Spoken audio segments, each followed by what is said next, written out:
Сайн байцгаана уу? Манай дараагийн дугаар ороход бэлэн болсон байна. Энэ удаагийнхаа дугаараар та бүхэндээ нэгэн маш хачирхалтай эргийн тухай ярьж хөр бэлдсэн байгаа. За ингээд шууд бичлэгээ эхэлцгээе. 18 настай Jay Savile нь Английн зүүн өмнөд зүгт байх Ли хэмээх газарт аав ээж болон 3 дүүгийнхээ хамтаар гэр бүлээрээ амьдарцгаадаг. Jay-ийн хувьд тэрээр маш нийтж, олон найз нөхөдтэй, төрөл бүрийн спортуудаар хичээлэлдэг, ер нь л маш эрч хүчтэй тийм хүүхэд. Эргэн тойрных нь хүмүүс түүнийг маш хөвгчлөлтэй, шооч, байнга наргаа хийж, эргэн тойрныхон хүмүүсийг инээлгэж байдаг, амьдралын баяр баясгалантай нэгэн хэмээн ярьсан байдаг. Jay маш их эрч хүчтэй, олон төрлийн шин зүйлс туршиж үзэх дуртай. Гэхдээ үүнийхээ хажуугаар хичээл номооч орхигдуулдаггүй, маш сайн сурталчилгатай, сургуулийнхаа хүндэт сурагчдын нэг байсан. За 2018 оны 12 дугаар сарын 7-нд Jay 20 настай Gemma Hotter гэх өөрөөсөө 2 насаар ихч нэг охинтой үерхэж эхэлсэн. Jay Gemma хоёрын анх бааранд танилцж исэн байлээ. Jay-ийн найзуудтайгаа хамт орсон бааранд нь Gemma ч бас тухайн үед найзуудтайгаа байж таарад бөөндөө танилцсан. Энэ дундаас Jay Gemma хоёр нэгэндээ татагдан үерхэж эхлэх болсон. За Gemma Jay-тэй танилцахаасаа 2 сарын өмнө 20 настай Daniel гэх 2 жил үерхсэн найз залуугаасаа дөнгөж салчхаад байжсэн.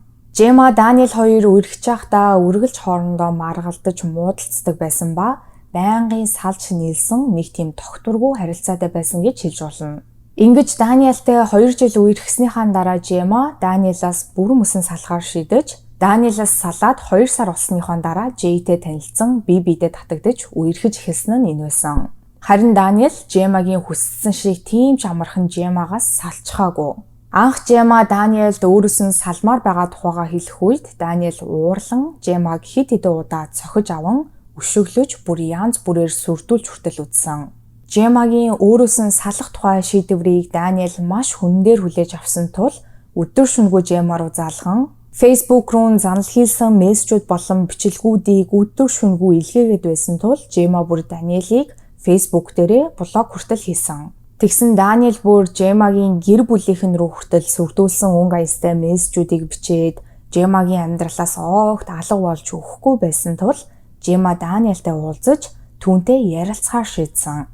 Ингээд Gemma Daniel хоёр уулзах үед Daniel Gemma-г өөртөө буцаад нийлэх чинь гэж бодсон боловч Gemma-гийн ярьж байгаа зүйлсийг нь сонсоод бодлоо өөрчлөөгүй юм байна гэдгийг нь ухааран Gemma-гийн нүүр рүү цохин дахин түүнийг зодсон байдаг. Үүнийхээ дараа Daniel Gemma-гийн машин дотор орж суучгаад түүнийг явуулахгүй хэмээн тэд хоорондоо хэсэг муудалцсан бөгөөд удалгүй Daniel Gemma-гийн машинаас нь буун хэрвээ чи явах юм бол би өөрийнхөө амийг хорлно хэмээн Gemma-г сүрдүүлж эхэлсэн.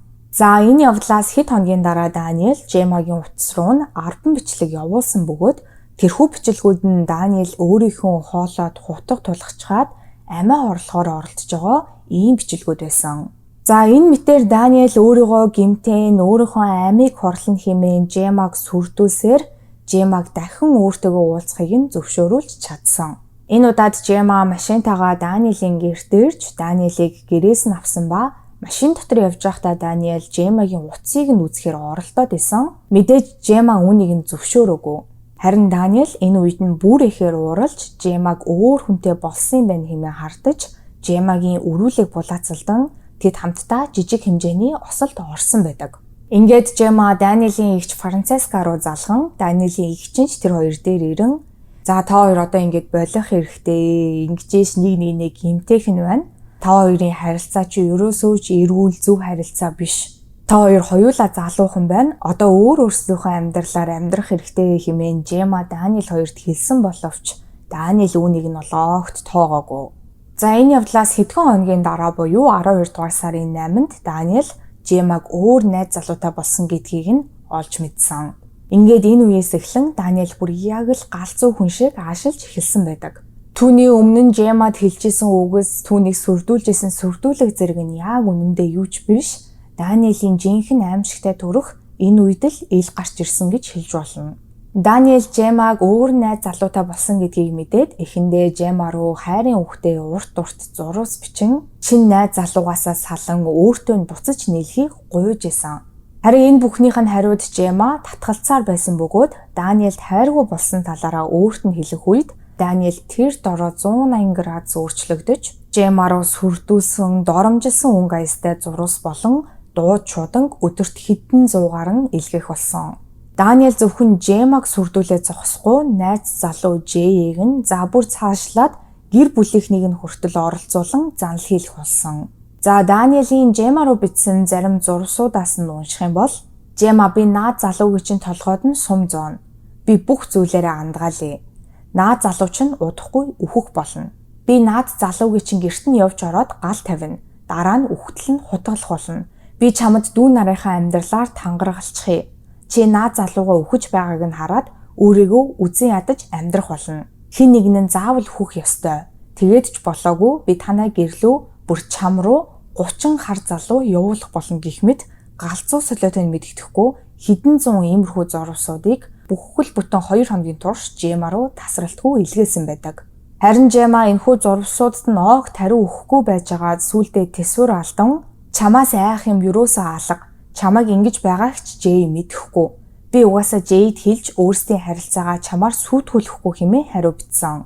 Үүнийх нь хариуд 2018 оны 12 дугаар сарын 10-ны өглөөний 6 цаг 20 минутанд Даниэл Жема руу дахин чи бол хараал идсэн хог шар. Би чам дээр удахгүй дэвслэх болно. Хэн нэгэн чамаас болж өгөхийг чи сайн харж аваарай. Тэр хүн нь Жэй байх болно. Би чамд амлаж гин. Тэр нэг бол үхэх болно. Нэг бол 6 сарын турш соруулаар л юм идэх болно.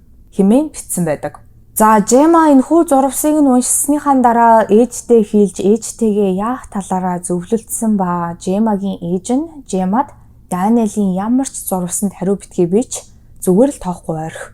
Даниэл шиг хүнээс холхон байх хэрэгтэй хэмээн анхааруулсан. За гэтэл яг энэхүү өдрийн үдээс хойш нь Даниэл Жэй рүү зурвас бичсэн байдаг. Энэхүү зурвасандаа Даниэл Жэйг хаана амьдрдгийг нь мэднэ, охин дүү Клоин бас хаана сурдгийг мэднэ, охин дүүгийнхэн сургууль руу найзуудыгаа явуулна, Жэй гэртээ унтаж байхад нь гэр бүлийнхэнтэй хамт бүгдийг нь шатааж ална гэх мэт хэд хэдэн иймэрхүү сүрдүүлсэн өнгө аястай зурвасуудыг бичсэн. Ер нь бол Жэй Даниэлийг Жемаг сүрдүүлээд байгаа гэдгийг багасаа мэдчихсэн. Гэхдээ Жема тухайн үед яг нэгэнгүү яг ямар зурвасууд Даниэл өөрлөө бичээд байгаа талаар Жэйд хэлээгүй байсан. Мэдээж Даниэлаас хүлээж авсан энэхүү зурвасан Жэйг маш ихээр уурлуулсан. Зөвхөн өөрийг нь сүрдүүлж зөвхөн өөрлөө нь хандсан зурвасууд ч биш гэр бүлийнхнийг нь за бүр цаашлаад охин дүүг нь хүртэл энэхүү явдалдаа оролцуулсан байсан тул Жэй Жемад хандан Даниэлтэй нүүр тулж уулзан учраа олмоор байгаа талаараа хэлсэн. Харин Жемагийн хувьд Даниэлтэй 2 жил үерхсэн Даниэлийг сайн мэддэг хүний үүднээс энэхүү санааг нь бол огт дэмжээгүй. Жема Даниэлийг хизээч зөв зүгээр ив зүгээр яриад хүн шиг хэл амбаараа учир зүгөө ололцож чадахгүй гэдгийг нь мэдчихсэн тул Жэй тандан хоёулахнаа очиж болохгүй өөр нэг хүнтэй хамт явъя. Та хоёр гинт муудалцаад эхлүүл би болиулж хүчрэхгүй.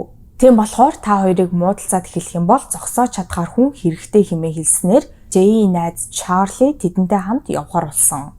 Ингээд Жема, Жэй, Чарли гурав Даниэлтэй уулзахаар Даниэлийн гэрээс холгүйхан байх Allwood Crescent гэх газар руу явцгаасан. За 12 дугаар сарын 10-ны оройны 10 цаг өнгөрч явах үед Английн шуурхай албаны утсанд Allwood Crescent-ийн ойролцоо зэвсгэлсэн хэсэг бүлэг хүмүүс шууганд игдээж хоорондоо зодтолдоод машины цонх хаглаад уймэн самуун дэгдэгээд байна гэсэн дуудлага ирсэн. Цагдаагийн офицерууд энэхүү дуудлагын дагуу Allwood Crescent-д ирэх үед уймэн самуун дэгдэгээд байсан хүмүүс айл хэдийн алга болцгоочихсон. Энэ тентгүү хагарсан шилнүүд болон тэдгээр хүмүүсийн байрч явсан зэвсэгнүүд бололтой алах хутга их мэт зүйлс замын хажууд хэд хэдэн газарт хэвтэж байгаа нь олдсон. Цагдаагийн ажилтнууд тэрхүү уймэн самууныг яг ямар хүмүүс дэгдээсэн гэдгийг сайн мэдэхгүй байсан тул газар твтжсэн алах хутга зэрэг зэвсэгнүүдийг бүгдийг нь нотлох баримт болгон цуглуулж авсан байдаг. За гэтэл удалгүй цагдаагийн ажилтнуудад өөр нэгэн дуудлага ирсэн нь 2 өсвөр насны хүүхэд хутганы шарх аван Queen Elizabeth эмнэлэгт хүргэгдэж ирсэн талаар дуудлага байсан. Тэрхүү эмнэлэгт хүргэгдэж ирсэн өсвөр насны 2 хүү бол мэдээж 18 настай Jay болон 18 настай Charlie нар байсан. Jay, Charlie хоёрыг эмнэлэгт хүргэгдэж ирсэн даруйд тэдний гэр бүлийнхэнтэй холбогдож болсон явдлын талаар дуулгасан бөгөөд энэхүү аимшигт мэдээг сонссон Jay-ийн ээж, Jay-ийн 2 дүүгийнх нь хамтаар эмнэлэг рүү явж явах үедээ дахин эмнэлгээс дуудлага хүлээн авсан. Ингээд маш харамсалтайгаар 18 настай Jay шархаа даалгүй амьсгал хураасан талаар ээжд нь эмнэлгээс мэдэгдсэн дуудлага энэ байсан. За Jay-г нас барсны дараа цогцыг нь задлан шинжилгээнд оруулахаар шүүх эмнэлэг рүү илгээж шүүх эмнэлгээс Jay-г хөлөндөө 2 удаа, цээжин тус газраа 1 удаа хутгалуулж нас барсан гэдгийг тогтоосон байдаг. Цаашлаад Jay-ийн цээжин дээрээ авсан хутганы шарх нь 12 см-ийн гүн байсан бөгөөд цээжиндээ авсан шарх нь амьсгал хураах гол шалтгаан нь болсон хэмээн шүүх эмнэлгээс үзсэн. Харин Jay-ийн найз Charlie-гийн хувьд нуруунд тус газраа 2 удаа хутгалуулж биеийн байдал нь нэлээд хүнд байсан боловч азар эмчнэр тэр дор нь арга хэмжээ авч Charlie-гийн амь насыг аварч чадсан байдаг. За ингээд мэдээж Jay-ийн амь насыг хөнөөсөн гэмт хэрэгтнүүдээ эрен хайх мөрдлөн үйл ажиллагаа тэр дороо эхэлсэн. Яг энэ үеэр Jay Charlie хоёрыг эмнэлэг дээр хүргэж ирсэн Jay-ийн найз охин Gemma мэдүүлэг өгөхөөр өөрийн биеэр цагдаагийн хэлцээр ирдэг. Gemma цагдаагийн ажилтнуудад болсон бүх үйл явдлыг ярин хэрхэн өмнөх найз залуу нь өөрийг нь болон Jay-г байнга сүрдүүлж байсан талаар болоод үүнээс нь болж Jay, Gemma, Charlie 3 Daniel-тай уулзахаар Daniel-ийн гэрийн ойролцоо очисон талаар ярьсан. За хэрэг гарах үед яг юу болсон бэ гэхээр Jay, Gemma, Charlie 3 Daniel-тай уулзахаар товлсон газартаа ирэн Gemma Daniel руу зурус бичсэн бөгөөд энэ үед нь Daniel хаанаас ч юм гэр бүлийнхэнтэйгээ хамт гарч ирэн тэр 3 руу дайрцгаасан. Gemma-гийн хэлж байгаагаар бол Gemma тухайн үед яг юу болоод байгаа гэдгийг сайн ойлгоогүй. Daniel-ийн гэр бүлийн зарим гишүүд тэр дунд байгаа гэдгийг анзаарсан боловч яг хэдэн хүн байгаа гэдг нь сайн мэддэхгүй байсан. Ойролцоогоор 12 хүн байсан байх магадлалтай хэмээн цагдаагийн ажилтнуудад хэлсэн байдаг. Ингээд Gemma-гийн өгсөн энэхүү мэдүүлгийн дагуу цагдаагийн ажилтнууд Daniel-ийн гэрийн хаягаар нь явж очин гэрт нь байсан бүх гэр бүлийн гишүүдийг нь баривчилсан. За цагдаагийн ажилтнуудын баривчилж авсан тэр хүмүүс нь яг ямар хүмүүс байсан бэ гэхээр Daniel-ийн аав 54 настай Robert, Daniel-ийн ээж 54 настай Anne. Энэ хоёр хүний хувьд хэрэг гарах үед Daniel-ийн аав сүхбэрчсэн хэргийн газар дээр явж исэн бол харин ээж нь гартаа хутга бариад мөн л хэргийн газар дээр явж исэн гэдэг нь гэрчүүдийн мэдүүлгээс тодорхой болсон. Цаашлаад Daniel-ийн эгч 29 настай Francesca, мөн түүний нөхөр 32 настай Jamie нарч мөн баривчлагдсан. Гэрчүүдийн мэдүүлгээс харахад энэхүү хоёр хүн нь хэрэг гарах үед хэргийн газарт гартаа алах бариад хохирогчд руу дайрчилсан. Үүнээс гадна цагдаагийн ажилтнуудыг Daniel-ийн гэрт очих үед гэрт нь байж исэн 19 настай Liam гэх хүүч мөн баривчлагдсан. Харин хэргийн гол сэжигтнүүд болох Daniel болон Daniel-ийн найз 26 настай Charlie нар хэргийн газараас зүхтаад гэртээж байхгүй, ер нь хаана байгааг нь мэдэгдэхгүй, ойр сураггүй, алга болсон байдалтай байсан. За хэдийгээр цагдаагийн ажилтнууд хэргийн газар дээр илүү олон хүмүүс байсан хэмээн таамаглаж исэн боловч яг баттай ямар хүмүүс байсан гэдгийг мэдэхгүй байсан тул эхний ээлжинд баригдсан 5 хүнээс мэдүүлэг авахар болдог. Гэвч мэдүүлэг өгсөн 5 хүний хинэн ч амнаасаа ганц ч үг унгаагаагүй. Ер нь бол цагдаагийн ажилтнуудыг ирэхээс өмнө хоорондоо ярилцаад хинэн ч ямар ч мэдүүлэг өгөхгүй хэмээн тохиролцчихсан байсан гэдэг нь бол тодорхой харагдчихсан. Мөрдөгчд тэрхүү баригдсан 5 хүний хурууны хэйгэн шалгаж, хувцас болон гарн дээр нь байсан ДНХ-г ч мөн шинжилүүлж, утасных нь байршлуудыг хүртэл шалгасан байдаг. Утасных нь байршлыг шалгаж үзэхэд сэжигтнүүд бүгдээрээ хэрэг гарах үед Jay, Charlie хоёрын дайралтанд өртсөн газарт байж исэн гэдэг нь бол тогтоогдсон. За ингээд сэжигтнүүдийн хинэн ч мэдүүлэг өгөхгүй байсаар хэд хоног өнгөрсөн. Харин энэ үед Daniel өөрөө цагдаагийн газарт хурж ирээд хэрэгээ хүлээсэн байдаг. Daniel-ийг цагдаагийн газарт өөрийн биеэр хурж ирснээс хойш удалгүй Daniel-ийн найз Charlie ч мөн зүхтаж яваад цагдаагийн ажилтнуудад баригдсан. Гэхдээ хэдийгээр Daniel, Charlie хоёр баригдсан ч гэсэн тэд бусад 5 сэжигтнүүдийн адилаар хинэн ч юу ч ярихгүй байсан тул мөрдөгчд ямар нэгэн шинэ мэдээлэл олж чадахгүй хэвээр дахин хэд хоногийг өнгөрөөсөн. За өмнө нь буюу хэрэг гардаг өдөр Gemma-гаас мэдүүлэг авах үед Gemma тухайн үед бүр шоконд орчихсон. Сэтгэл санаа нь маш тогтворгүй байсан тул мөрдөгчд Gemma-д тайвшрах хэдэн хоногийн хугацаа өгөөд дараа нь дахин түүнээс мэдүүлэг авсан. Энэ үед Gemma-гийн бодол санаа нь цэгцрээд хэргийн газарт болсон үйл явдлыг арай илүү дэлгэрэнгүй ярьсан байдаг.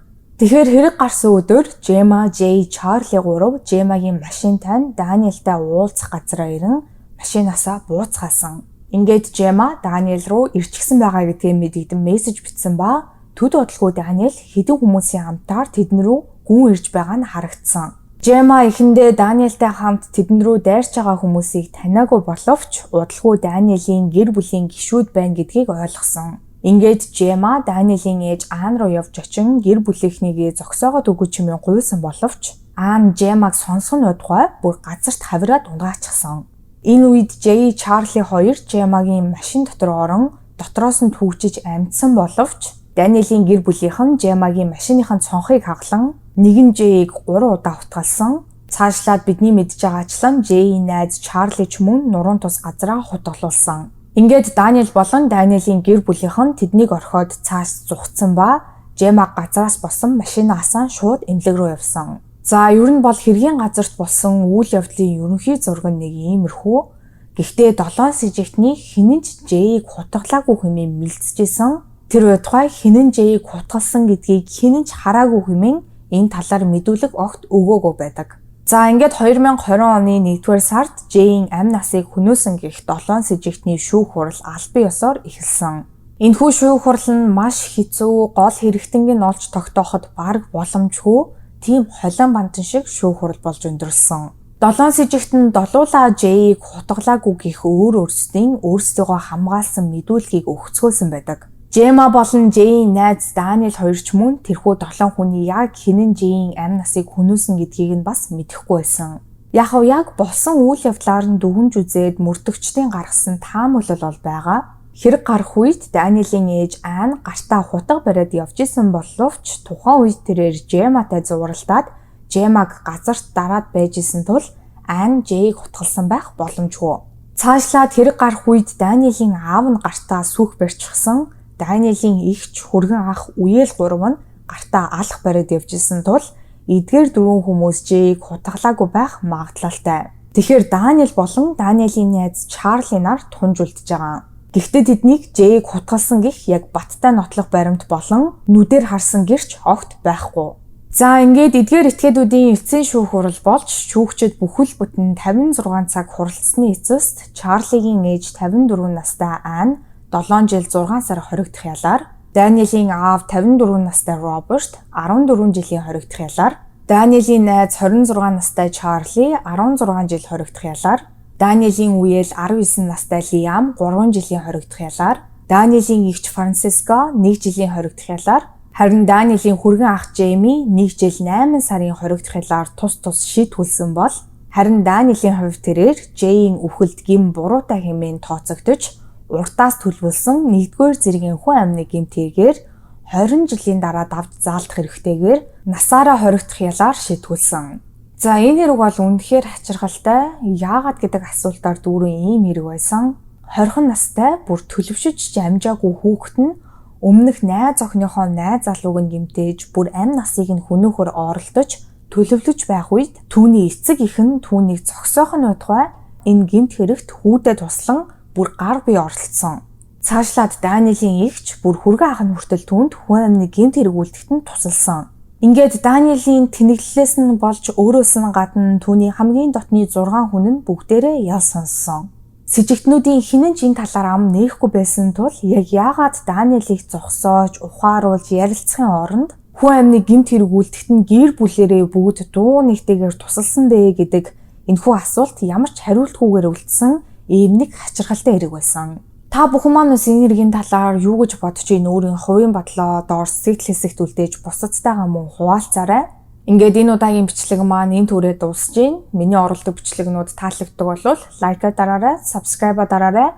Хажууд нь байгаа хонхон дээр дарах юм бол намайг шинэ бичлэг хийх болгонд та бүхэнд мэдээлэл очих болно шүү. Ингээд дараагийн 7 хоногийн мягмар гарагт шинэ дугаараар уулзтлаа. Түр баяртай.